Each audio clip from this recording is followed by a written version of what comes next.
reason I did this was to really inspect because I wanted to see what the situation was. It's really different reading the piece of paper than actually seeing it and seeing what people have to go through. So, Valenzuela has the usual problem. Talagang basin yan eh. Lagi nababaha ang Valenzuela. But marami na silang flood control, pero nasa pawan itong sa dami ng tubig. So we have to relook, we have to re-examine some of the designs of our flood control. For example, this was not, the amount of water was not as bad as Ondoy. But the effect were greater than Ondoy. Mas malaki ang baha. Mas maraming nabaha na lugar kaysa panahon ng Ondoy. Mas marami tayong flood control ngayon kaysa noon. Pero climate change, this is what the effects of climate change are. What we have seen is that one of the most important parts that nagka-problema was that navigation gate that we went to na nasira because binangga ng isang barko basta hindi sumunod sa instruction. Sinira niya. That is why Navotas is still 80% underwater. Malabon, the same. Valenzuela also.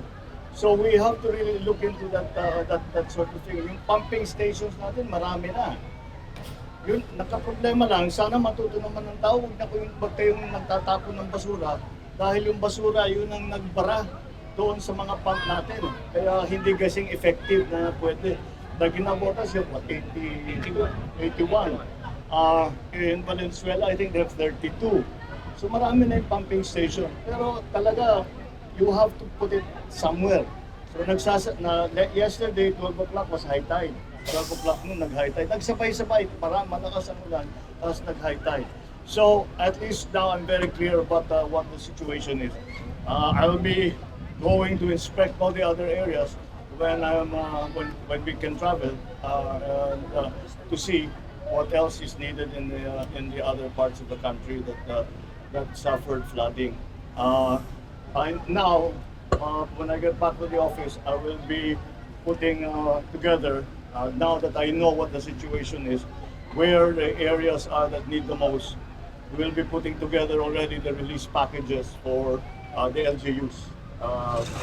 Because here in NCR, not only NCR, in Region 3, in Calabarzon, NCR, marami nang tumawag sa akin kanina umaga pa. So we'll put that all together so that we can go to DBM and tell them to release this already para magamit na ng ating mga local officials. Alright? Okay, thank you. Thank you, sir.